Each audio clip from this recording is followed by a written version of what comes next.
continuamos con más y cartas sobre la mesa. Tenemos que hablar de un tema muy importante acerca de la migración. Un tema muy resaltante, de hecho, que no muchos los abordan, pero el día de hoy vamos a ampliar este tema porque hay un negocio detrás de ello. Un negocio millonario, se podría decir. Mafias también que hay dentro del mismo. Pero para ampliar este tema, nosotros ya tenemos a un experto para poder hablar acerca de lo que acontece durante mucho tiempo atrás y no es tocado. Le quiero dar la cordial bienvenida al investigador Alfonso Hinojosa, sociólogo del Instituto de Investigaciones de Sociología, el IDIS. Además es coordinador de migración dentro del instituto, a quien le doy la cordial bienvenida. Buenas noches. Muy buenas noches, agradecido de estar en tu programa, tocando, como muy bien decías, una temática que es transversal, que es estructural a nuestras sociedades, pero que no está lo suficientemente visibilizada, digamos, ¿no? Y espacios como este creo que son importantes para transmitir una serie de pronto de hechos, de datos, de información de base empírica que desarrollamos desde el Instituto de Investigaciones de Sociología sobre la temática migratoria. Perfecto. Alfonso, lo pusimos justamente como una titular que usted está viendo ahí en pie de pantalla, la migración como un negocio. ¿Cómo podemos entender esto? A ver, la migración hay que entenderla en primer lugar como un derecho, ¿no? Como un derecho que nos asiste a todos los seres humanos de desplazarnos de un lugar a otro en busca básicamente de mejores oportunidades. Pero cuando estos desplazamientos son masivos, como lo que vemos en Centroamérica, como lo que vemos también en nuestra región hace unos 10 años atrás a partir de la migración de ciudadanos venezolanos o haitianos también, es decir, cuando estas migraciones se hacen muy masivas, aparecen una serie de empresas, podríamos decir, de distintas características que lucran con esto, ¿no? Ya sea a partir del transporte, de la venta de pasajes, ya sea para garantizar el paso de las fronteras o ya sea para generar o garantizar también algún tipo de trabajo en los lugares de destino, ¿no? Entonces ahí aparecen estos, entre comillas, negocios que a ratos, como también lo mencionabas, lidian con la delincuencia. Ahora, lo decías, es un derecho del ciudadano, pero ¿por qué lucrar con ello? ¿Por qué justamente cobrar más de lo normal a raíz de todo aquello? Sin duda, que hay un tema fundamental, que en estos desplazamientos humanos, ¿no? En estas migraciones, que son un derecho reconocido por no solo los estados, sino por los organismos internacionales, hay ámbitos que son críticos, ámbitos que son cruciales para el logro de estos objetivos, específicamente el cruce de fronteras. El cruce de las fronteras nacionales se constituyen en los espacios negros, podríamos decir, en una especie de nebulosa donde la suerte de estas movilidades puede estar en entredicho. ¿Por qué? Básicamente por políticas restrictivas, ¿no? Y es ahí donde van a surgir estas oportunidades de hacer el negocio con la necesidad de la gente de desplazarse de un lado a otro, garantizar el paso a partir de lugares no habilitados en las fronteras. Ahí surgen los coyotes, ahí surgen una serie de otras instancias que buscan lucrar con esta necesidad del desplazarse, ¿no? Y sin duda mueven muchísimo dinero, ¿no?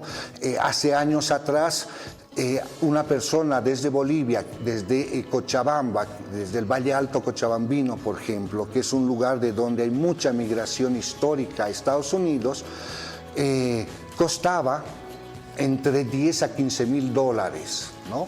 Llegar a Estados Unidos. ¿A partir de qué? A partir de estos coyotes, de estos polleros denominados, pero que según ellos garantizan esa estadía. Imagínense una persona, 15 mil dólares pagando. Claro. Si eso multiplicamos por la magnitud de flujos que a nivel mundial tenemos, nos vamos a dar cuenta que hay muchísimo dinero detrás de esto. Y ahora se sabe más o menos si esa cantidad se ha elevado. Sin duda, ¿no? Eso tiene que ver también en función a cuán estricto están las fronteras. A mayor represión, mayor precio, por ejemplo, ¿no? Algo de esto lo vamos a ver de manera más cercana, no tan lejana como Estados Unidos, pero que está pasando hoy en día en Chile, ¿no? Hoy en día hay una migración boliviana muy fuerte hacia Chile, y no es reciente, ¿no? Más bien es de un proceso de expansión. Jóvenes bolivianos de todo el país, este es otro dato interesante, no solo de las zonas fronterizas con Chile, de Santa Cruz, del Beni, de Tarija, de Sucre, están yendo de manera masiva a Chile. Chile, como bien sabemos, hace años se ha implementado una serie de medidas que van desde la militarización de sus fronteras, no solo con Bolivia, sino también con el Perú, hasta mayores trámites burocráticos, digamos, ¿no? Esto frente a la masiva movilidad de esta población que va en busca de trabajo, que hay trabajo en Chile. Y justo ahora se ve por las vacaciones también, ¿no? Sin duda, mucho más, ¿no? Pero con estas medidas restrictivas lo que pasa es que esta gente se ve obligada a evadir estos controles, ¿no? Y irse por pasos no habilitados para llegar a sus destinos laborales. Entonces, esta precariedad, digamos, de la condición laboral de los migrantes está muy en función también de las políticas que se toman al respecto y que se cristalizan en zonas de frontera.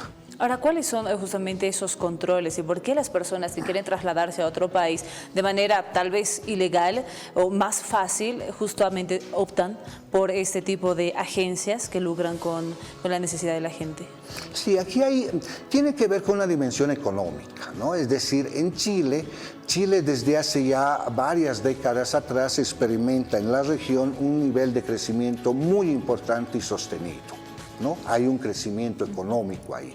Eso hace que se demande también nuevos trabajadores, ¿no? Por ejemplo, le hablaba de cuán masivo es la migración boliviana hoy en día a Chile para trabajadores temporeros, para recolectar fruta básicamente, ¿no? Sabemos que Chile exporta a nivel mundial fruta y eso requiere una mano de obra especializada que esté ahí. Hay una demanda de mano de obra en Chile, pero mientras esa mano de obra llegue de una condición más precaria allá, va a ser una mano de obra más barata, ¿no?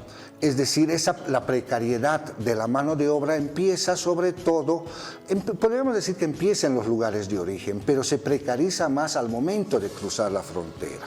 Es decir, la condición de regular o irregular, o legal o ilegal, como se suele mencionar también, va a repercutir en el sueldo, en el pago que va a tener ese trabajador o trabajadora, ¿no? Si está en condición de irregularidad, el pago que va a recibir va a ser menor, ¿no? Y eso a quién va a beneficiar, a un sector económico específicamente en el cual se está yendo a emplear. Y eso, que lo estamos mencionando para Chile, lo podemos ver también en otros países. En la Argentina, con el caso de los trabajadores textiles, por ejemplo, ¿no? En Sao Paulo también, donde el trabajo o la mano de obra boliviana es muy importante, ¿no? Bien, Alfonso, hace días atrás nada más se dio a conocer esta adhesión de Bolivia hacia el Mercosur. Una adhesión, o bueno, de hecho ya parte Bolivia del Mercosur, donde diferentes países también son partícipes de la misma. Se habla de integración de todos los países quienes son o quienes están dentro del Mercosur. Pero en cuanto a la migración, ¿qué podemos decir? Nuevamente, hay la invisibilización, hay el silencio, ¿no? Bolivia en Sudamérica debe ser uno de los países que tiene los índices más altos de emigración laboral, ¿no? Se estima que entre el 15 y el 20% de nuestra población está fuera de nuestro país trabajando y generando remesas para el país, ¿no? De ese 15 o 20%, la gran mayoría, un 80%, alrededor de 1,5 millones de bolivianos, hombres y mujeres, están en los países del Mercosur. Están en Argentina, están en Brasil y están en Chile. Estos tres países concentran, repito, más del 80% de la inmigración laboral boliviana, ¿no? Eso no aparece en esta agenda de los gobiernos cuando se habla de integración del Mercosur, por ejemplo, ¿no? ¿Por qué esta discriminación a este tema? Sí, yo diría que las agendas de los gobiernos pasan por alto las realidades ya existentes en la región. Esta presencia boliviana en estos tres países es muy antigua y no se limita solo al trabajo, se limita a la cultura. Es decir, desde la base estamos viendo procesos ya de integración antiguos que no son reconocidos por los gobiernos, no solo por nuestro gobierno, estoy hablando de los gobiernos en general, ¿no? En los gobiernos, en las instancias supranacionales, el Parlamento, por ejemplo, de los países andinos, ¿no? Hace 2 semanas participamos de una mesa de trabajo del Parlamento andino, que era una mesa sobre seguridad y migración, ¿no? A la migración se la considera con temas de seguridad, con temas de criminalidad, con temas de violencia, etc. Pero no se visibilizan los aportes económicos, culturales, sociales que estos procesos generan, digamos, ¿no? Y creo que es importante mostrar, visibilizar estas dimensiones.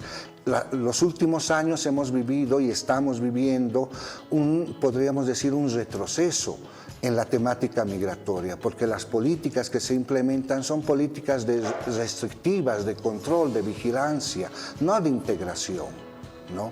Entonces, creo que es importante hablar también de estas otras dimensiones que tiene la migración, desde lo económico, desde lo social, desde lo cultural, y ver al migrante como un potencial sujeto que aporta a la sociedad, más que tener esta mirada criminalizadora y temerosa sobre el migrante. Ahora en nuestro país, haciendo énfasis en Bolivia, ¿existen estas agencias que lucran justamente con la necesidad de la gente como lo vemos de manera internacional? Sin duda, han existido y existen y surgen en determinados momentos. Cuando nuestra migración era muy fuerte a España, por ejemplo, a principios de este siglo, muchas agencias de viaje se convirtieron en agencias de empleo en realidad. No solo te vendían un ticket de avión para ir a España, te vendían un cambio de look, por ejemplo. Si venías del campo, te instruían cómo pasar los controles en los aeropuertos. Como una capacitación. Cuidar las manos, por ejemplo, ¿no? Porque si venías del campo y se te veía en las manos el trabajo, podía ser rechazado. Pero todo, incluso habían agencias de viaje que salían a las áreas rurales a promocionar estos viajes, ¿no? Y claro, todo esto se cobraba, ¿no? Entonces, son estos momentos de boom, sobre todo de las migraciones, de los desplazamientos, donde estas iniciativas, digamos, de lucrar con la necesidad de las personas en el hecho de movilizarse surge, ¿no? Lo estamos viendo hoy en día en Centroamérica, ¿no? El tema de Nicaragua, que ha surgido recientemente, Panamá, el cierre del Darién por Panamá, etcétera, hace que se busquen vías alternativas de llegar. Y esas vías alternativas, sin duda, van a costar. Claro. Ahora, me hablabas justamente, Alfonso, de silencio, de invisibilidad acerca de este tema, de un retroceso. Ahora, si bien sabemos que existen estas agencias, han existido, existen, y también tal vez se ven proyectos a futuro acerca de este tema, porque esto no va a terminar, la migración no termina, va a seguir por años y años, pero ¿cuál debería ser la solución, la sanción, o cómo debería visibilizarse para poderlo ver de una manera totalmente diferente? Me parece muy importante esta puntualización que haces porque es básica, ¿no ve? Y cuando yo hablo de que en los últimos años o en las últimas décadas, no solo en Bolivia, sino en la región, hemos sufrido una serie de retrocesos, ¿no? Del 2000 al 2010 la región se caracterizó por tener una serie de normativas fuertemente centradas, por ejemplo, en el derecho a migrar, ¿no? Pero del 2012 a esta parte, digamos, la mayoría de los países han ido retrocediendo con esto, ¿no? ¿Y qué es lo que tenemos ahora? Tenemos instalado una opinión pública, un metaverso que vincula a la migración con la delincuencia, ¿no? No decimos que no la haya, ¿no? Pero los porcentajes de esa delincuencia que son mínimos no pueden contaminar al conjunto de migrantes laborales, ¿no? Entonces, un elemento central que nosotros reclamamos tiene que ver con esta sensibilización, ¿no?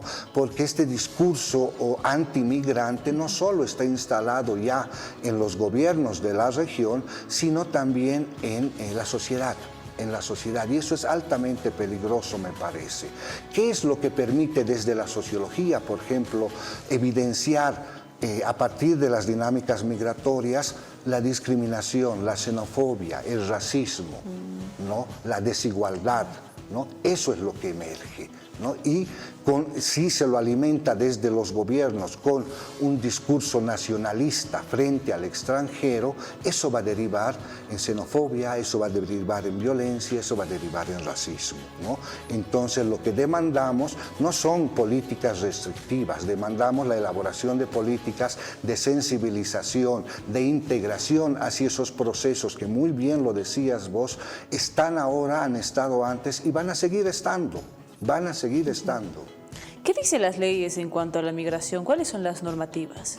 Bolivia, el año 2013, genera por primera vez en su historia, en su larga historia de procesos de movilidad interna y externa muy intensos, pero por primera vez Bolivia, el año 2013, genera una normativa, una ley de migraciones, ¿no?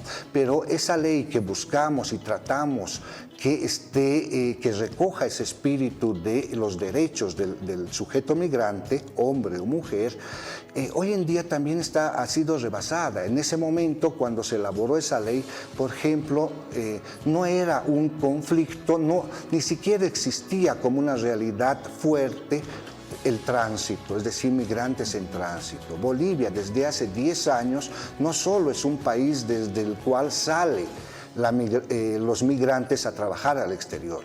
Desde hace 10 años, Bolivia se ha constituido hasta hoy en día también en un espacio de tránsito, ¿no? Venezolanos pasando por Bolivia, haitianos, colombianos, ecuatorianos. En su momento el destino era a Brasil, después cambió a Chile, etc. Entonces somos también un país de tránsito.